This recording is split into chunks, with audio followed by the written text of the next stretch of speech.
Good morning, good evening, wherever you are in the world. Welcome back to another edition of the show. This is The Fact Is with Hollis Grant. I'm your host, Hollis Grant. So we're covering off, and we'll pick up from last time where we left off, was the discussion about Saul Alinsky and the 12 rules for radicals. And then wherever you're listening, anytime that you're paying attention to the news and listening to any local politician or international politician, if that happens to be the case, American, Canadian, English, German, French, they're all going to use the same tactics. But you're really going to see this in American politics, North American politics, where Saul Alinsky had such a huge reach. Again, to go back to past episodes that we talked about, one of his famous students, Hillary Clinton and Barack Obama, both really adored this person. So we've gone over, just to roll it back a bit. Rule number 1, power is not only what you have, but what the enemy thinks you have. Rule 2, never go outside the expertise of your people. Rule 3, whenever possible, go outside the expertise of the enemy. Number 4, make the enemy live up to its own book of rules. Number 5, ridicule is a man's most potent weapon. There is no defense. It is almost impossible to counterattack ridicule. Also, it infuriates the opposition, who then react to your advantage. So rule number 6. A good tactic is one your people enjoy. So when you're starting off an organization, any type of grassroots organization, you have people help do work and help push your agenda further. Saul Alinsky did that very well in Chicago.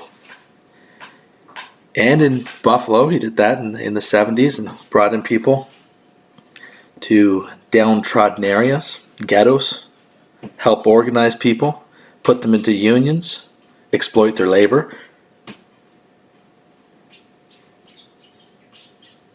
But along the way, what he did is let people run wild with some of these things. Slogans, chants. Let people have a good time. And when they're having a good time, they're really going to enjoy it and they're going to want to keep supporting your cause. So let people enjoy coming up with things to demonize your opponents, making up signs. If someone wants to help you out, let them run wild.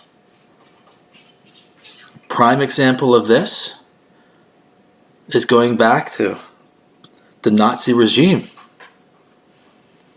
Hitler wasn't a great, smart man. He had smart people around him. But he was smart enough to understand that you let people run wild. Let people take your ideas and go with it. When you have a propaganda minister who loves to create propaganda, you let him enjoy it.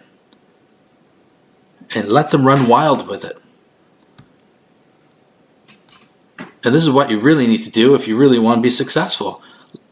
Have a team, build a team, and let the team go wild with it. If they're having a good time, don't interfere with that. Let them enjoy it. It's a pretty simple rule. A lot of people would agree with that one. There's not much to say on that one, to be honest with you. It's just a good tactic is one your people enjoy. And if they enjoy it, you keep doing it. But this brings us into number 7. A tactic that drags on too long becomes a drag. So when you find that key speech, that key phrase, and you start finding out that it's becoming too much, used too long, you have to change it. You have to switch it up. And you'll hear terms today, if you go online, on Twitter for instance, terms like Nazi, fascist are all thrown around so much that it's almost lost its appeal. It's a tactic that's been used too long. And it's becoming a drag because it's having an effect on people now where, you call me a Nazi. So what? back in the 90s, when you called somebody a racist, that was the biggest insult that you could ever find, and no one could ever escape that term. And today it's used so much that people almost become accustomed to seeing that. That's why you saw the jump forward into using history's greatest enemies, the Nazi. There's not a sane human being that would ever defend the Nazi and what the Nazi Party believed in. Not one sane person. So using that as an attacking point to demonize and ridicule your opponent was great. But when you use it too long, it becomes a drag. So give it a little while, and you'll start seeing that buzzwords start change. Term fascist will start being changed, which I might add is not even used correctly in today's world, which is a topic that we will discuss in the future. And it's a shame because it's not even used correctly. We're going to jump into number 8. Keep the pressure on.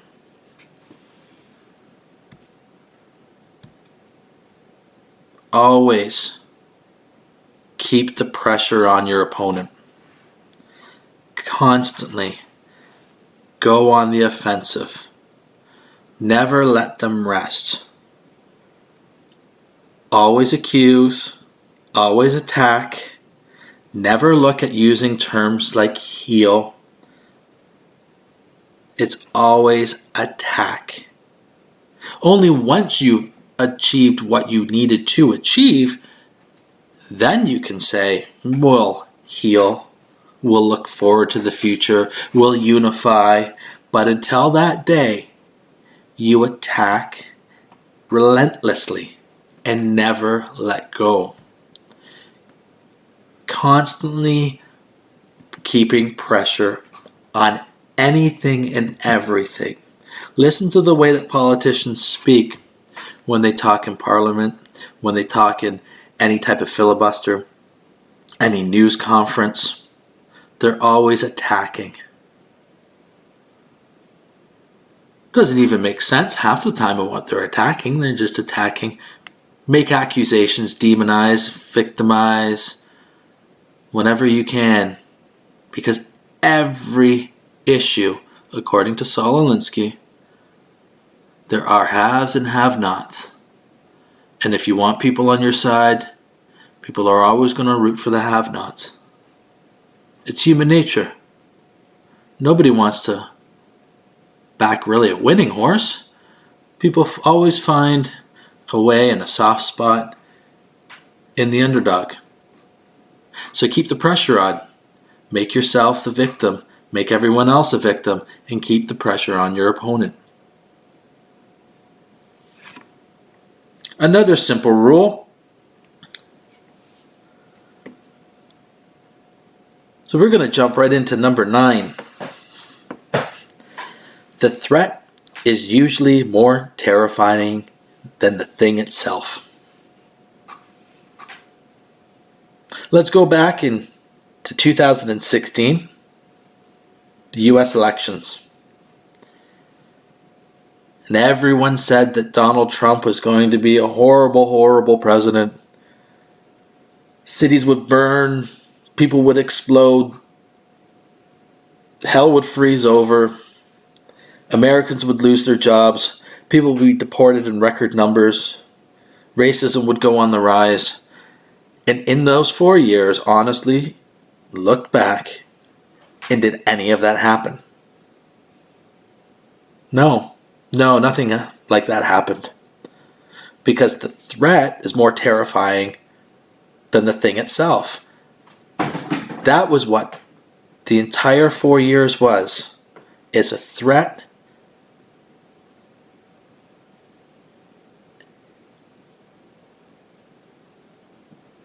that was more terrifying than the thing itself. Create the illusion of this person that was essentially more evil than the devil. And you polarize people. You split people. You've taken normal, everyday people and essentially have radicalized them to believe that Donald Trump was this evil demon person. He might not be a good person. It's not me to judge somebody. But his policies are sound. His policies were the same as Barack Obama, especially when it came to immigration. Barack Obama had the exact same views as Donald J. Trump. So he can't be that bad of a person, can he? When you ask somebody why they don't like Donald Trump, they can never give you a good reason. Just they don't like the guy, they hate what he said in the past about people. They might not like his hair, his physical appearance. Ridicule, going back to number 5. Ridicule. But name me a policy that he's done that you don't agree with. That's the measurement of a politician, of what legacy they've left, what laws they've changed. What have they done? Name me an executive order that you don't like. Can't just like somebody because you were told not to like them. Or is that the plan after all? Is that the plan, is to repeat it over and over again?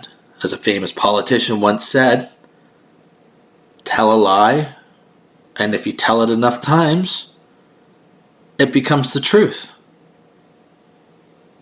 That was Canadian Member of Parliament, Catherine McKenna, who works very closely with Justin Trudeau. But that's a statement that was echoed by Joseph Goebbels from Nazi Germany. Tell a lie, and tell it often, and people will believe you. And the bigger the lie, the easier it is for people to believe. So maybe all this ridicule, this decisiveness, constant attacking, there's a little bit more to it. Anyway, we've covered enough today. Number 6 we've gone over. A good tactic is one your people enjoy. Number 7, a tactic that drags on too long becomes a drag. Number 8, keep the pressure on. Number 9, the threat is usually more terrifying than the thing itself.